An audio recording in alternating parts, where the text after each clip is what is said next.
तो दोस्तों मूवी के स्टार्टिंग में हमें दिखाया जाता है कि एक स्कूल में सभी बच्चे जब खाना खा रहे थे तभी एक बच्ची को अचानक एक बीमारी के लगती डेथ हो जाती है, जिसके बाद से एक महीने के अंदर जितने भी बच्चे थे वो एक एक करके सभी डेथ हो जाते हैं। सिर्फ और सिर्फ एक बच्ची बच जाती है जिसका नाम था रूबी डेल। उसके बाद टीवी में दिखाया जाता है कि मिस्टीरियस डिजीज आया है जिसका नाम है LAAN, और इस डिजीज के चलते जो बच्चे हैं वो डेथ हो रहा है और जो बच्चे सर्वाइव कर रहे हैं तो उनके अंदर एक अननेचुरल पावर आ रहा है और वो लोग इस अननेचुरल पावर का कंट्रोल नहीं कर पा रहे और तबाही मचा रहे हैं। और टीवी में हर वक्त बताया जा रहा है कि आपके आसपास अगर किसी भी तरह के बच्चे के अंदर अननेचुरल बिहेवियर दिखाई देता है तो हमें जरूर से कांटेक्ट कीजिए। तो वहाँ के प्रेसिडेंट बोलते हैं कि मेरा बेटा भी LAAN का शिकार हुआ है पर वो अभी ठीक है, तो आप लोग चिंता मत कीजिए, आपके बेटे भी ठीक हो जाएंगे। उसके बाद सीन चेंज होता है, दिखाया जाता है कि रूबी डेली के घर पे रूबी की बर्थडे मनाया जा रहा था, तभी अचानक उसके मॉम डैड दुखी हो जाता है और सोचने लगते हैं अगर रूबी को भी इसी तरह से LAAN का शिकार हो जाएगा तो क्या होगा।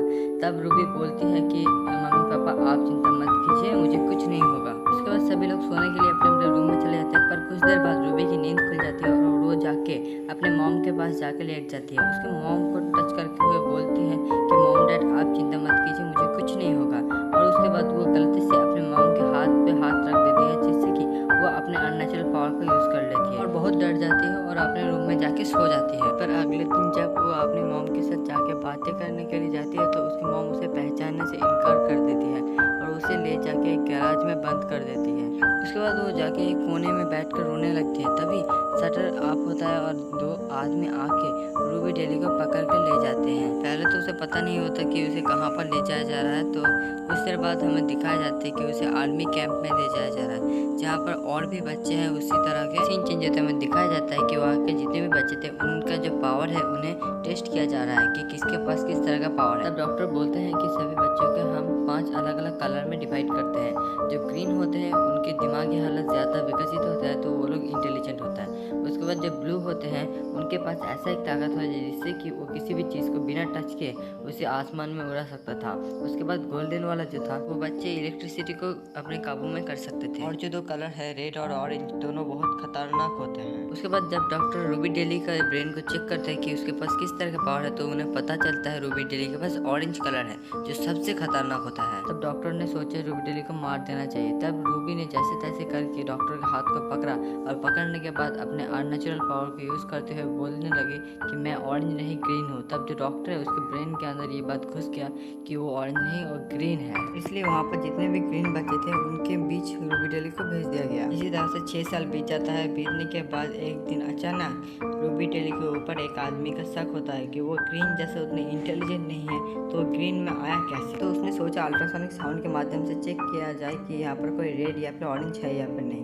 तो रूबी डेली तो ऑरेंज है तो आसान सी बात है वो बेहोश हो जाएगी, तो वो बेहोश हो गई थी जिससे कि सभी को पता चल गया था कि यहाँ पर एक ऑरेंज है। उसके बाद जब रूबी डेली की आंखें खुली तो उसने देखा कि एक लेडी डॉक्टर उसे चेक कर रही थी। वो डॉक्टर थोड़ी देर रूबी डेली के साथ बातें करने लगे, पर जाने के वक्त रूबी डेली के हाथ पे एक लेटर और एक चाबी देके गई जिसमें लिखा हुआ था सभी लोगों को पता चल गया है कि तुम एक ऑरेंज हो और वो लोग तुम्हें मार देंगे। अगर तुम्हें जिंदा रहना है तो मुझे कैंप के पीछे की तरफ आके मिलो। तो रूबी को कुछ पता नहीं था तो वो जाके उससे मिलने के लिए गई। तब डॉक्टर रूबी को एक ड्रेस दिया और बोला तुम इसे पहन लो और मेरे साथ चलो। तो वहाँ से निकलने का सिर्फ एक ही रास्ता था और उस रास्ते पे चेकिंग हो रहा था। डॉक्टर ने अपना ID कार्ड निकाल के दिखाया कि मैं डॉक्टर हूँ और पीछे दूसरा एक डॉक्टर बैठा हुआ है। तो वहाँ के जो गेट कीपर थे वो बोले नहीं मैं खुद चेक करूँगा, आप ग्लास नीचे करिए। डॉक्टर के पास कोई ऑप्शन नहीं था तो उन्होंने ग्लास को नीचे कर दिया। तभी रूबी अचानक से हाथ निकाल कर जो डोर कीपर है उसके हाथ को पकड़ लिया और अपने अननेचुरल पावर को यूज़ करते हुए बोली तुम मुझे जाने दो। तो इस तरह से वो लोग उस जगह से निकल गए। कुछ देर बाद रूबी जब बाहर की दुनिया को देखा तो बहुत खुश हो गया था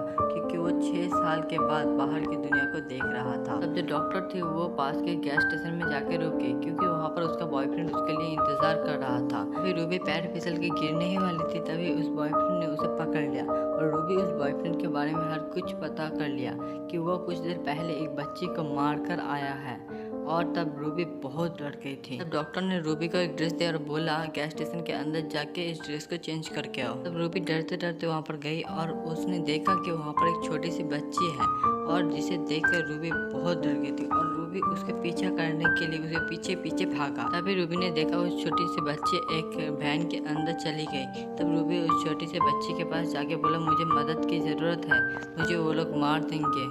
तो उस बच्ची ने दरवाज़ा खोल लिया और रूबी को वहाँ पर छुपा लिया वैन के अंदर। तभी उस छोटी सी बच्ची के जो दोस्त थे वो आ गए वैन के अंदर। तो उन्होंने देखा कि पीछे की तरफ दो लोग रूबी रूबी करके पुकार रहे थे, क्योंकि वो दोनों डॉक्टर और डॉक्टर के जो बॉयफ्रेंड है दो थे। तब वो दो लड़के छोटी सी बच्ची से पूछने लगे कि रूबी कौन है। तब रूबी अपने आप को बाहर निकालती है और बोलती है, मैं रूबी हूँ। जिसे देख वो दो लड़के बहुत ज्यादा डर गए और तभी कार का ब्रेक दबा दिया। तब रूबी बोलती है कि मुझे जाने दो, मैं यहाँ पर उन लोगों से बचने के लिए आई थी। तब वो लोग बोलने लगे कि हम तुम्हें ऐसे ही नहीं जाने देंगे, इस तरह से तो वो लोग तुम्हें फिर से पकड़ लेंगे, तुम हमारे साथ चलोगे।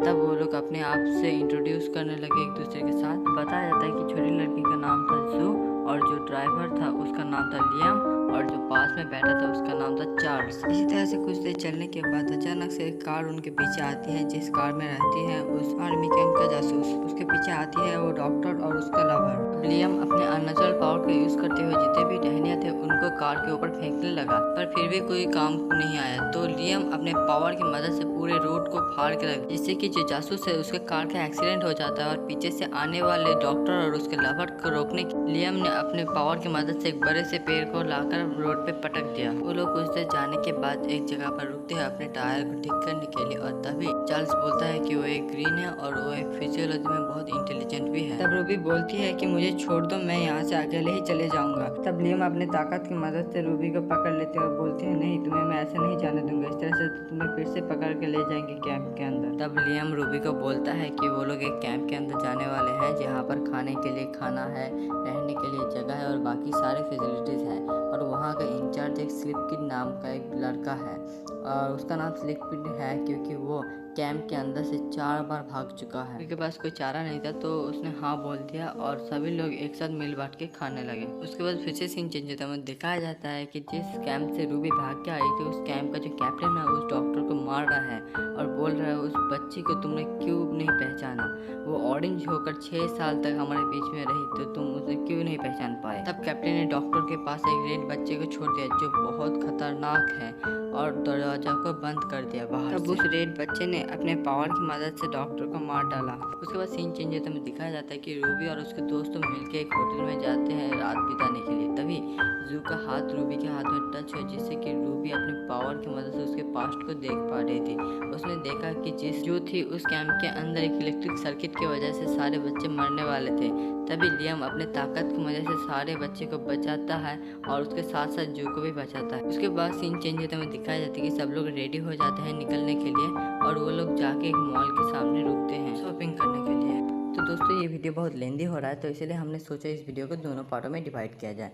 तो ये था हमारा फर्स्ट पार्ट और सेकंड पार्ट हम कुछ ही दिनों के अंदर अपलोड कर देंगे हमारे चैनल पे।